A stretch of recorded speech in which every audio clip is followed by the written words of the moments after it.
நேற்று சித்தப்பா அவங்க ஊரில் வந்து பொங்கலுங்க. பாப்பா 2 பேரும் காலையிலேருந்து சைக்கிள் ஓட்டிகிட்டே இருந்தாங்க. சரி ஈவினிங் போல் நானும் சித்தியும் மாவிளக்கு ரெடி பண்ணலாம் அப்படின்ட்டு வந்தோம்.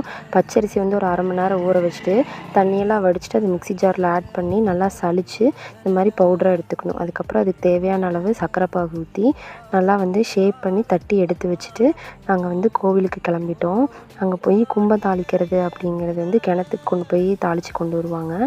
அதை வந்து கோவிலுக்கு கொண்டு வந்து சாமிக்கிட்ட வச்சு பூஜை பண்ணிவிட்டு நாங்கள்லாம் தீபாராதனை எடுத்துகிட்டு வந்து மாவிளக்கு எடுத்துகிட்டு வந்துடலாம் அப்படின்ட்டு வீட்டுக்கு வந்தோம். இப்படி தான் மாவிளக்கு பிளேட் வந்து ரெடி பண்ணுவோம். ரெடி பண்ணிவிட்டு சித்தி எடுத்தாங்க. அதுக்கப்புறம் வந்து எங்கள் ஊரில் வந்து மாவிளக்கு எடுக்கிறது அப்படின்னா இந்த மாதிரி ட்ரம்ஸ் வச்சு இந்த பட்டாசெல்லாம் வெடித்து தான் வந்து மாவிளக்கு அழைப்பாங்க. மாவிளக்கு அழைச்சதுக்கப்புறம் கோயிலில் கொண்டு போய் எல்லாருமே லைனாக வச்சு அவங்கவுங்க அழகழகாக பிளேட் வந்து டெக்கரேட் பண்ணுவாங்க. சாமி கும்பிட்டு அதுக்கப்புறம் வீட்டுக்கு வந்துட்டோங்க. தேங்க்ஸ் ஃபார் வாட்சிங். பாய்.